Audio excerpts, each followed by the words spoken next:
This is the third presentation for the Commercial January sessions on looking at business management. Thank you for coming.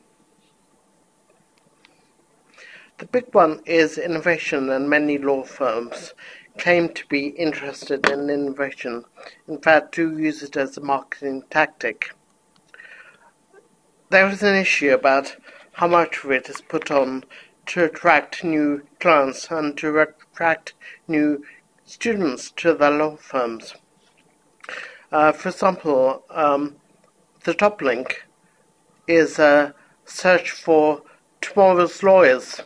Now, in fact, there are members of the audience who will recognize this name, Professor John Flood, who in fact is Professor of Law at the University of Westminster, a really engaging man, very good lecturer, and his students speak very highly of him. Anyway, yesterday evening he chaired a session at UCL on tomorrow's lawyers. And of course, the future direction of lawyers is of interest to the legal profession. And this I would like to mention because in fact I went to this along with some members of the audience on my blog, the Legal Aware blog, of Law Tech Camp London 2012 held last year in Centrepoint, where there was a series of presentations varying across innovation, how the legal profession is dealing with it, disruption of course, compliance, different jurisdictional agendas, particularly the New York Bar. And if you want to look at the website article on my write-up, then please do so. It's on the Legal Aware blog. So that's really to set the scene about innovation, an incredibly important topic. I knew that it would be of interest of what the definition of innovation might be, so I did actually look at the Oxford English Dictionary, which, as law students will know, is a statutory aid, and judges will refer to it in wondering what innovation is. Unhelpfully, the definition of innovation is the action or process of innovating, which begs the question what innovating is. And later on in the discussion of innovation, they offer that is perhaps a new method, idea, product, etc. And this is in keeping with the derivation of innovation from Latin, meaning to make new, and that is really a part of the definition.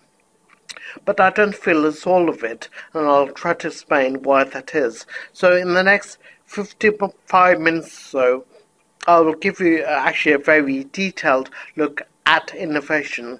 And if you're considering applying for various law firms who happen to be in the top 100 or top 10 even for innovation, it's possibly fair game that they may ask you about it, particularly if you express an interest in it.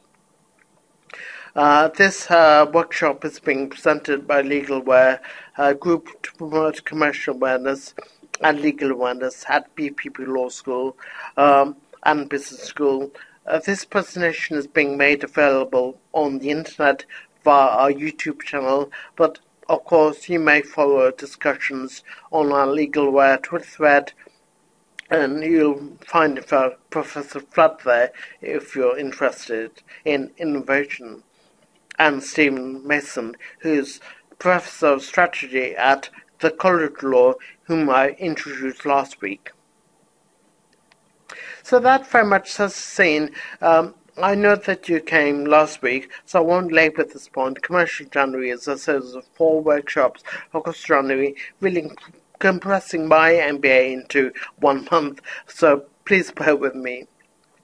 And here's tonight's roadmap. First of all, I will introduce the notion of thinking innovatively, which I hope will be of interest to you, whatever you decide to do in commercial or corporate law. BIS stands for the Government Department of Innovation, Business and Science, and in fact you may be aware that they on behalf of the coalition, produced a strategy for promoting innovation in the UK, which I will introduce to set the scene. Innovation does take various forms, but the main one I will be focusing on today is product innovation. I will be discussing process innovation as well. And innovation has undergone various guises across the decades, but the prominent reincarnation of innovation theory, if I may call it that, is the network theory of innovation. How you get your product to your potential customer is obviously of importance in any innovation. Latterly, there's been a concept effectively bastardized from the evolutionary biology literature on ecosystems. An invention cannot operate in isolation. It has to somehow diffuse across to the customer. And when you buy an iPad, maybe it'll go with an iMac, or maybe your iPhone, or your MacBook Pro. So you can see different types of products forming a compatible system across various products. Adoption of innovations, normal for the literature across 40 years, is the eighth topic I'll look at. And the big one is disruption. That is incredibly important, advanced by the brilliant work of Clay Christensen, Professor of Innovation at Harvard, and I'll be introducing him, albeit in a very brief manner, which will not do his wonderful work any justice. 10 is looking at how companies can organize for innovation, looking at the equally similar work of Jasper and Thies. And 11 is how to implement innovation strategy. And there's more, only a bit more. 12 is a competing conflict between competition and innovation. 13 is a bit about the economics and some would say politics of Joseph Schumpeter and the creative destruction. And 14, first metrics about how you may assess the success of an innovation. So it's going to be a long journey, and I'll try to make it as undiscussing as possible. There's a lot to cover, so please bear with me. First of all, what is an innovation? And the innovation is essentially the development of new products, services, or processes. And the definition has been quite wide ever since the work of Schumpeter, 1934. Product innovation could be innovation for new products. Production innovation, new ways of turning inputs into outputs. Supply innovation, new sources and methods of supply. Organizational innovation, and so it goes on, different ways of doing your business and work. An invention is merely something you make new. But the innovation is somewhat different. It adds a new dimension to it. And fundamentally, the innovation involves some sort of interaction with your audience. Without that interaction, it's impossible to turn something into an innovation. And there are indeed cultures in which innovations are thought to thrive. It's thought that essential for innovation is a willingness to put up with failure, and this is particularly important in creating an innovation culture in the private sector. And there are indeed tough decisions when you actually turn your bright idea into something commercially fruitful. Here's a rather quick showing that the timelines between the product and process innovation can be different according to the stage of development. Sildenafil is a drug also known as Viagra for erectile dysfunction. In fact, it was discovered as a side effect of other existing drugs in the phosphodiesterase group, and it was found that some individuals, had erections without them wanting to have an erection. And anyway, Pfizer marketed it. It is a source of profitability for Pfizer. And Gore-Tex is another example. And you'll be discovering, if you haven't done so already, the vacuum cleaner. Jim Dyson, a great English innovator. And the upright vacuum cleaner, discovered by Hoover, implemented by Hoover, and then latterly progressed on Dyson, is an incredible progress of innovation. Nosology is a rather glamorous word for different types of innovation, and I don't want to go on and on and on about this, but when you enter a competition for design and innovation, it might be worth you realizing that you can either suggest a new product or a new way of doing things, or you could do a totally new management philosophy,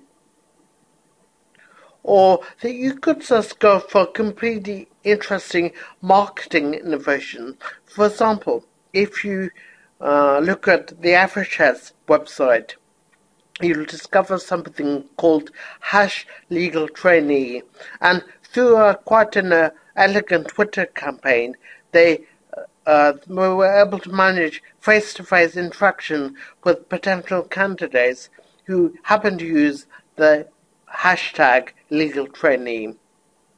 So, in some way, there are various types of innovation, and this graph shows another way of looking at it.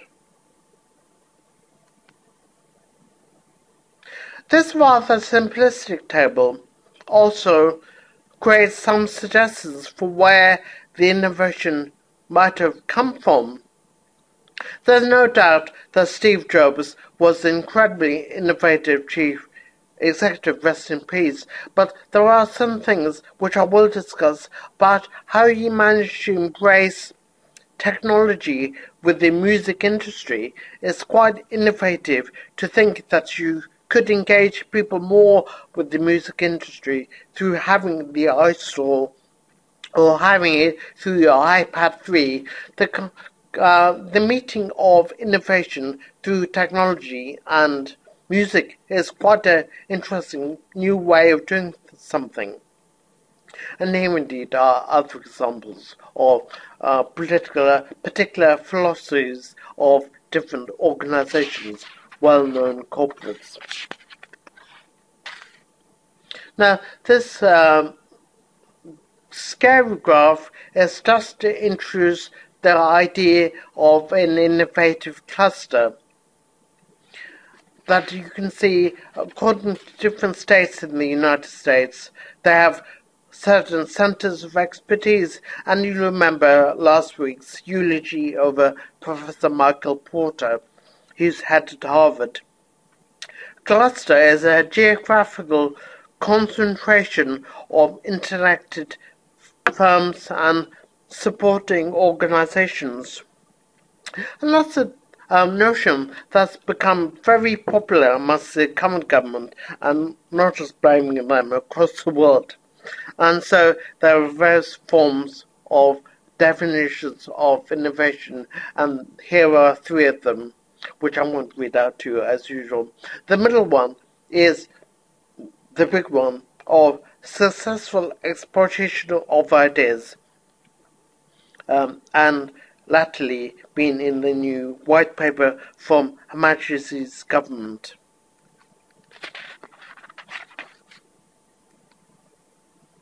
Which is what I want to talk about next.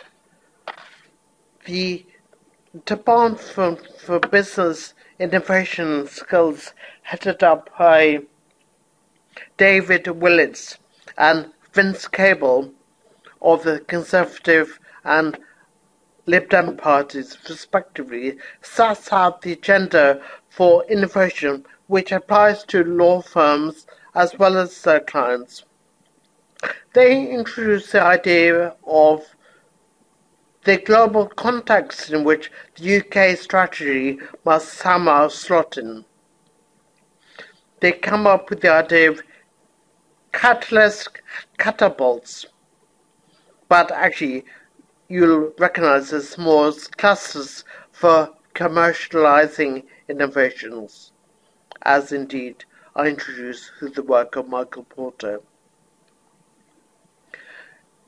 Why get interested? Because they think, not alone, that innovation will be a central driver for the health of the economy. And you'll know the economy in the UK is in trouble, potentially about to go into a double dip. But that said, staying positive, open innovation is something that they very much adopt. This is harnessing new knowledge wherever it comes from. And if you go on Twitter for one evening, you will experience this. You will discover and learn things that you would never have imagined before. Because people will make links for something you said, and they'll be able to offer something new, interesting, with evidence to support or demolish what you've just said. And while there are market differences between innovative economies such as Japan, Germany, or the States, it's thought that they all innovate to some degree, some element of effectiveness. So I'm going to come on to product innovations, and last week I introduced the concept of the first mover advantage, in which being the first to come to market can put you ahead of your competitors. And here are the advantages of a successful innovative product. Higher prices and profitability. Added value, for example, why go out to buy a camera when your smartphone probably has a better camera? An opportunity to build early customer loyalty. So the notion that if I buy an iPad, then I'll buy an iPad 2, and an iPad 3, and an Apple Mac, iMac, and an iPhone, and so it goes on. Enhanced reputation. For example, law firms, which I will not mention, but they will claim that they've got an improved reputation from being in the top 10 Financial Times innovators. And this goes along with public relations, that if you're seen to be innovative, then you can attract greater customer, and that ties in with the very final point of increased market share. And I'll be discussing market share and its importance in the final workshop next week on marketing. And you can see 4 different shapes of the product lifestyle. I introduced the product life cycle last week, and I'll be doing it yet again next week, so I won't spend any more time on this.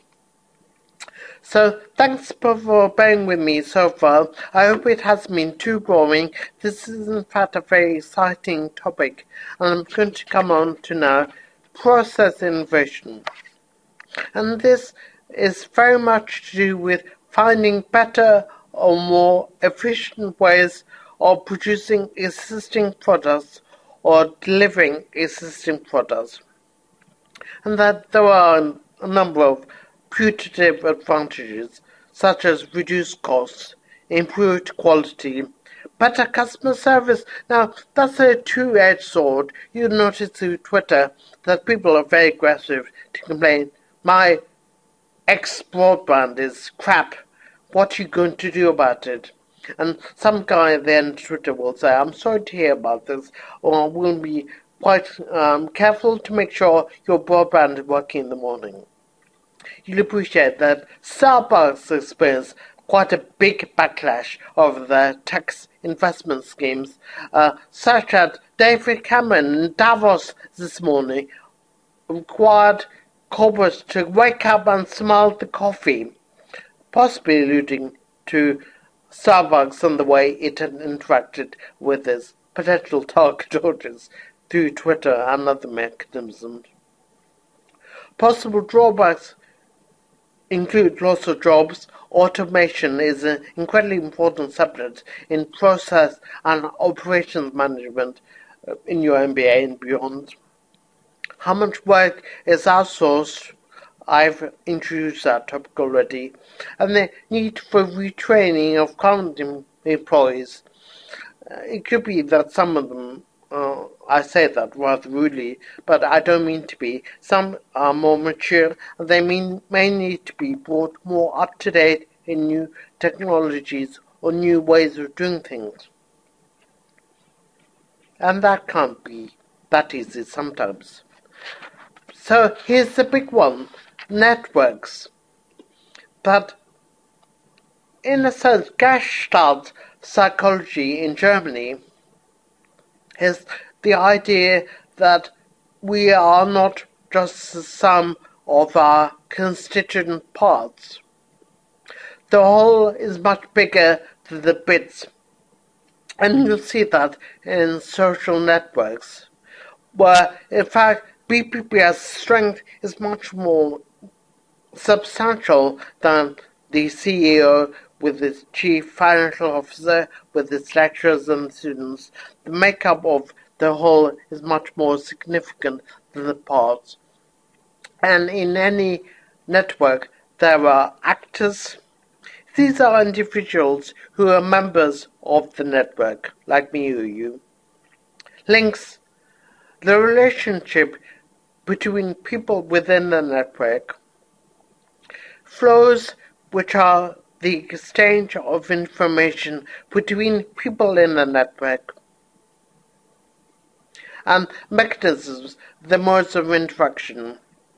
And in fact, I'm sort of making it sound more complicated than it is. If you go on Twitter, you'll see this in action any evening. And there is a big name for this. The actor network theory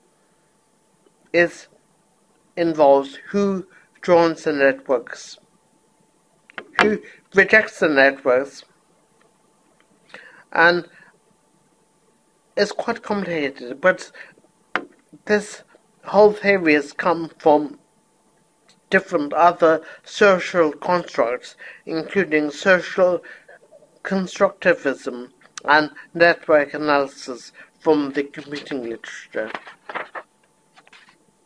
And there have been some emerging concepts since the 1980s.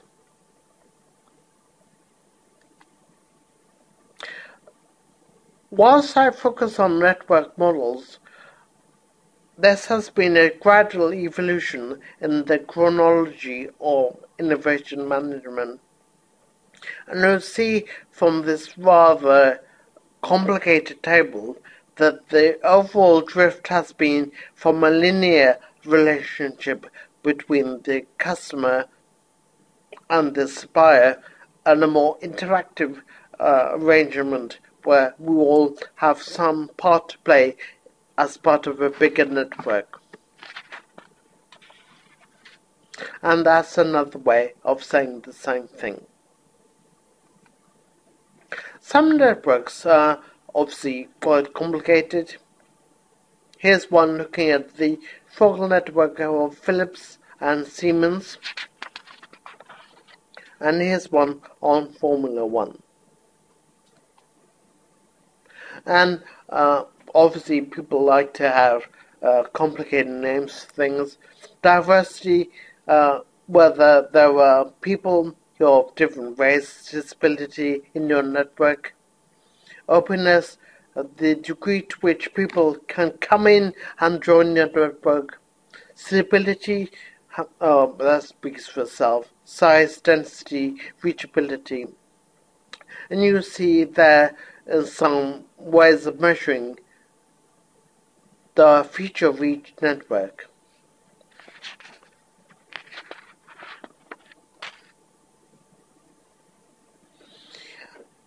I know this more from Twitter, but I'll try to explain.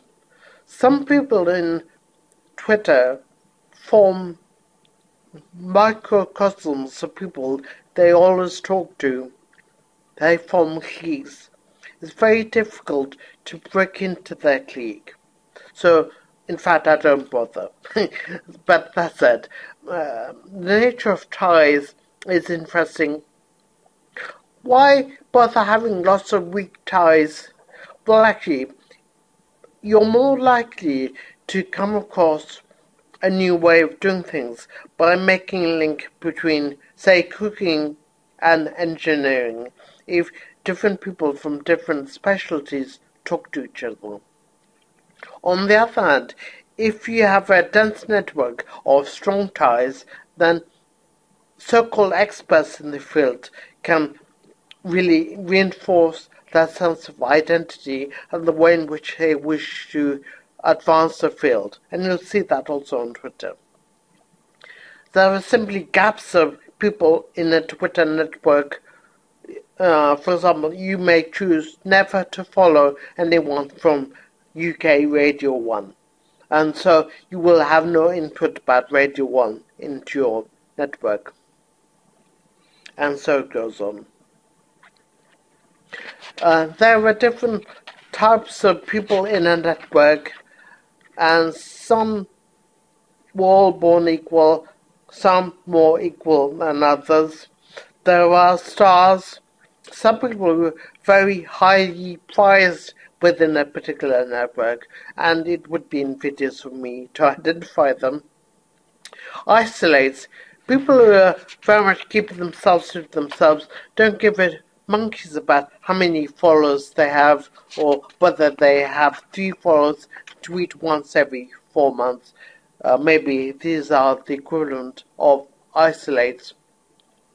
And gatekeepers, this is a phenomenon particularly with high value individuals who simply will not introduce somebody else because they want to be seen as a gatekeeper for the social network, assuming a very important sense of ego and self-prominence within the network. And again, I want to identify who these people might be. You can see, you can probably draw a network for virtually anything. If you attempt to draw the common network for the NHS, you'll find something much worse than this. But anyway, this is a network for the role of the chief engineer in any network. And yet another example. And another. Now, who's a nice man? I can hear you asking. This is, in fact, Professor Everett Rogers, who wrote a seminal work in 1962 called The Diffusion of Innovations, and his field was sociology in the countryside. He wrote a very important theory about the 4 major things which influence the spread of a new idea. And you'll remember that I really want to get out the idea that an innovation is the same thing as an invention. It is not. It is how it spreads across the community. In other words, some might say that Google Plus is a good invention, but the fact its uptake has been rather poor would mean some may doubt the efficacy of it as a new innovation. Anyway, Everett Rogers identified the innovation itself, communication channels, time, and social system. And there were various issues about the potential rate of adoption. And again, I'm not into reading our lists, but I will mention maybe the ease of use and the compatibility with your existing photos. So, for example, if you remember the old Betamax video system, that innovation died to death because actually nobody used it in conjunction with any other things. And if you never heard of Betamax, it was a forerunner of the videotape or the DVD or Blu-ray. It just never took off.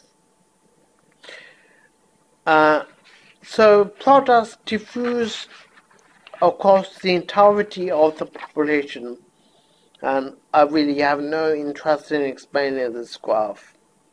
However, you see that it can be divided into innovators, early adopters, the early majority, the late majority, and the laggards. Now, the early adopters are the people who will go out and buy the product straight away. The early majority will hold back a bit, but after a while, after a bit of care, they might take it up. The late majority tend to be the rather skeptical bunch who will only buy it once it's become commonplace. And the laggards are really people who will avoid change at all costs and will really only adopt the innovation if all else fails. So we're making good progress. You'll be pleased to hear. In fact, so much so that we're perhaps ahead of schedule in terms of my whistle-stop tour of innovations. Innovation systems emphasize that there's flow of technology and information amongst people, enterprises, and institutions. And the ecosystem has been a latter development looking at the ecology or climate in which innovation will succeed. For example, certain creatures will flourish in the rainforest, others won't. It's a recent introduction to the literature, so it's worth following.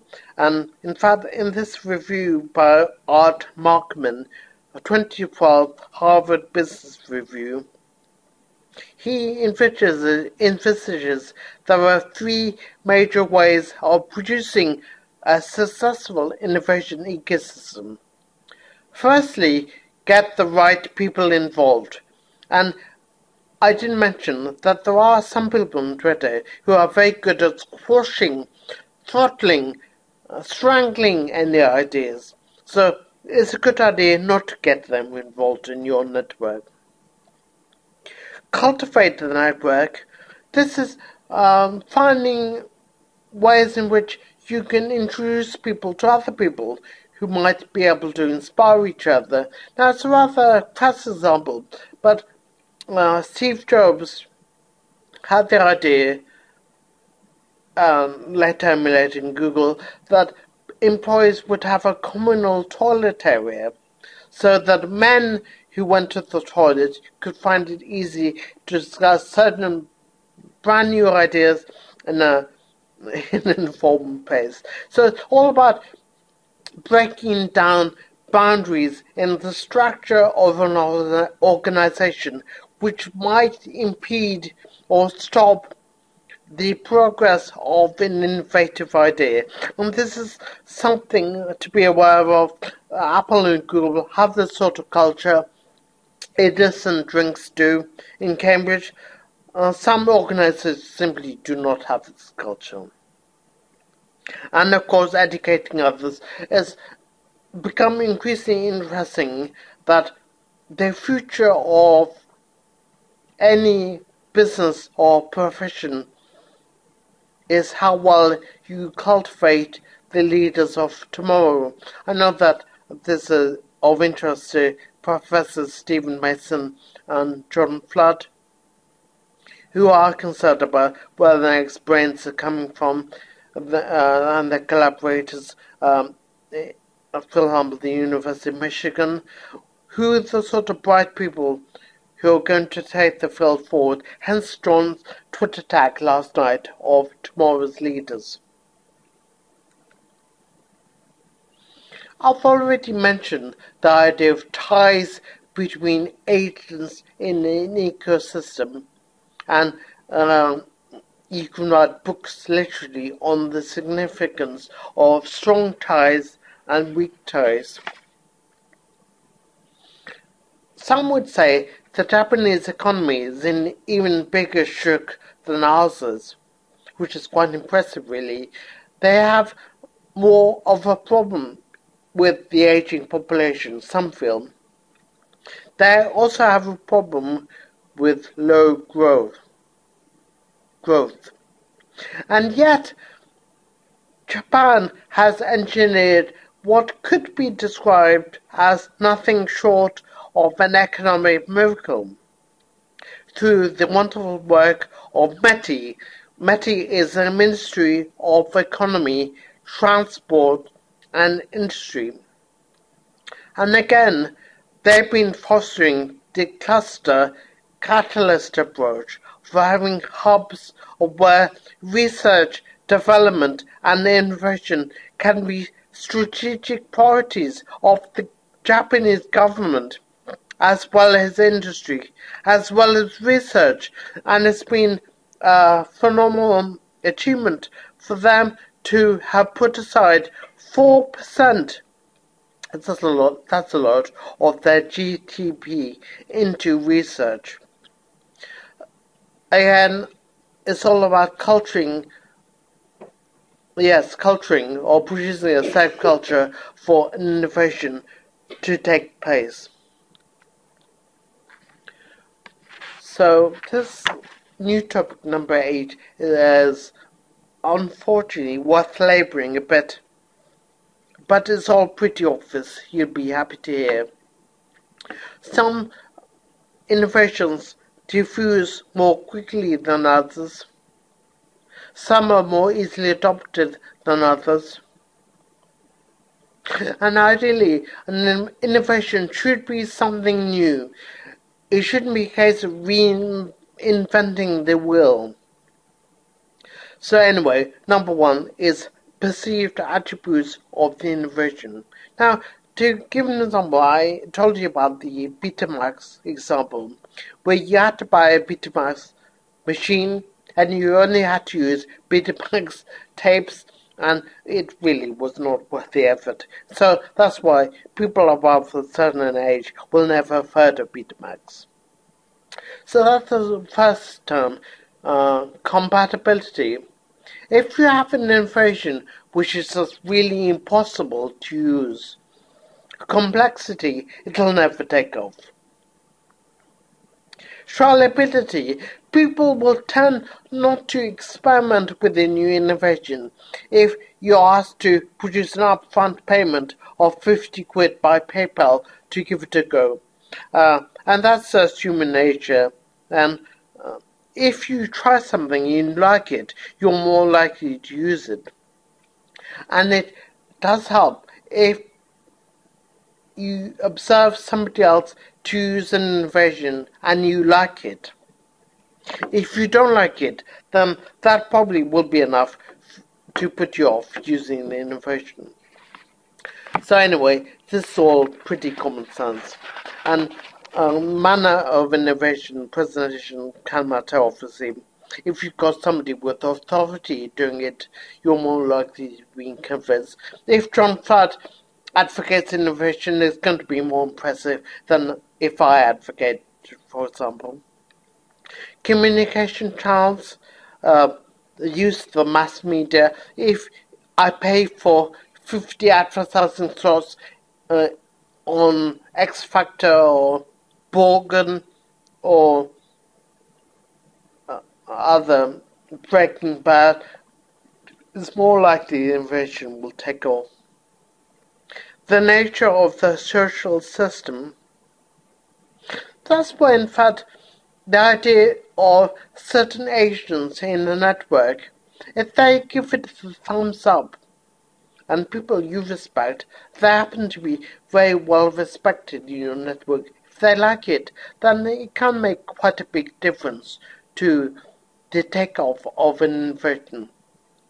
For example, if the professor of law at Westminster loves an invention, it's equivalent to sort of having a celebrity endorsement of your particular product, and it can only be win-win. And efficacy of promotion. For example, it could be that Twitter is more appropriate for telling Evershare's potential applicants about their training contract than perhaps sending out a mail shot in the post to every law student. Because it could be that some law students go on Twitter more readily than reading their own post. For example, I'm not saying that's true. So we go on to the wonderful Clayton Christensen. He in fact backed the wrong horse at the US election last time round. He backed Mitt Romney. But anyway, that's it. He's a man who rarely does make mistakes. And this is a great contribution to the field. Clayton Christensen, chair at Harvard on innovation. And I want to talk about this without really doing an injustice to the great work he's done. So I'll keep it brief. But sustaining innovations are technologies which continue a sort of incremental rate of improvement. Just a little tweak here or there which will make it a bit better. For example, your BPP manual in a more attractive font, which is known to be in surveys to be more appealing to students above a certain age. Not really earth-shattering innovations, but the big idea is of course, disruptive innovations, where you totally disrupt or redefine the performance trajectories. New market disruptions are pretty boring. There might be a better screen for iPad, Retina screen, or it could be a better camera for your iPhone. But low-end disruptions are something quite different. It's when you attack the least profitable edge of your market. And that's what I want to spend some time on. Because low-end disruptions are typically low-cost business models aimed at picking off the least attractive of the established firm's customers. For example, Riverview Law, a wonderful company which has totally revolutionized the way in which we look at law. They have a truly disruptive business model. They've sort of chucked out the old cumbersome billable hours model, and they've come up with a more innovative way of doing things. I strongly advise you to look it up.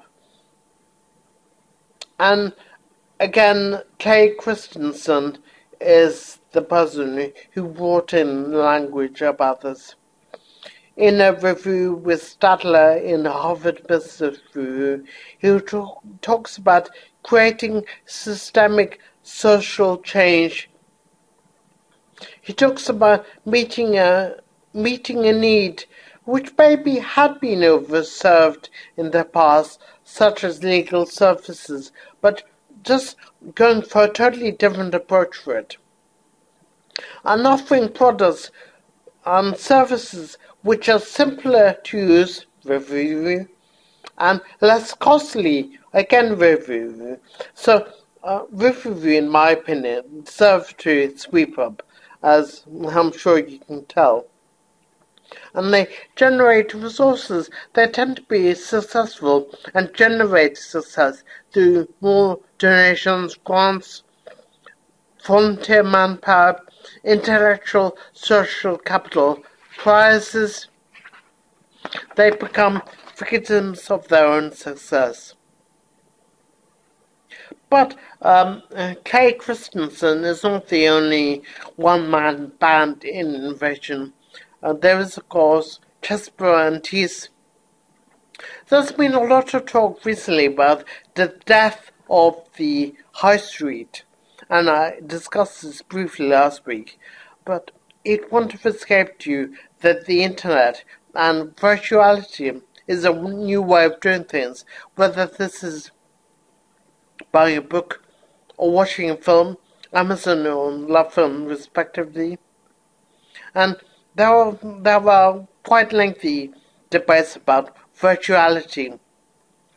To what extent open innovation is an easier way of doing things. Some would argue that in new companies without a robust sense of identity, open innovation can in fact be a threat. And that's because you generate conflicts of interest.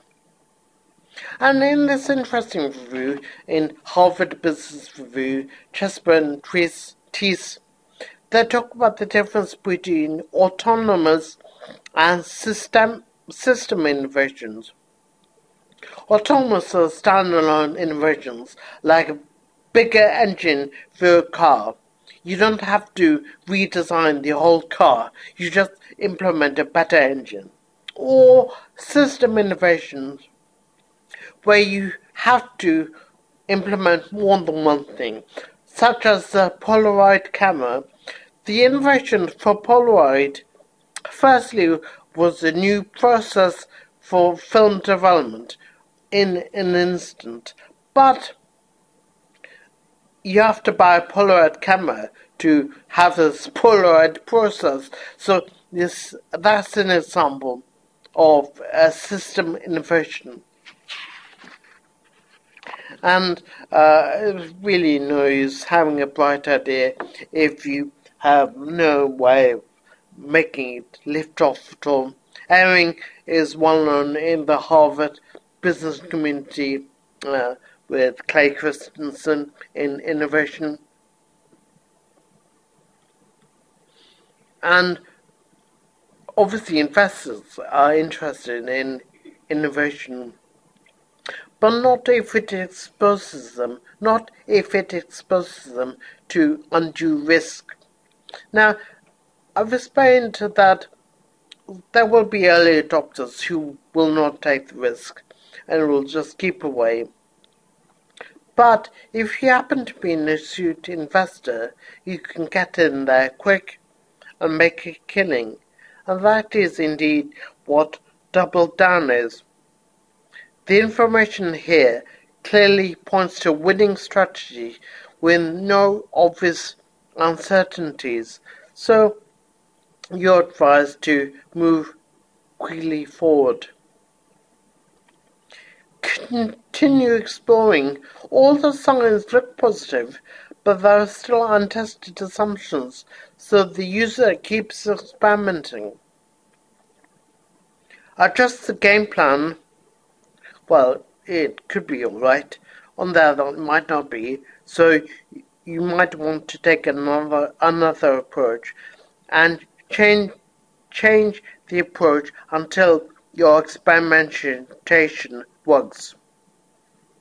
Or 4. Shelf. Bend it. Forget it. There's no clear pathway forward. And here is the tension for any organization between competition and innovation. On the left-hand side, you see you benefit from a stable environment which is controlled, pulling you in the direction of efficiency gain. On the right-hand side, there's a sense of innovation, creativity, a room to try out new ideas, not being afraid of making mistakes. Loose and flexible environment, thus by creativity wins games, the so-called Innovator's Dilemma, and you can buy a book on Amazon by Clay Christensen, which explains it in a few hundred words, and it's well worth a read. For any manager, there's this inherent tension, and in fact, the second workshop was on strategy, so we all now are expert in strategy, but maybe you begin to think about how these different ideas do begin to tie up with each other.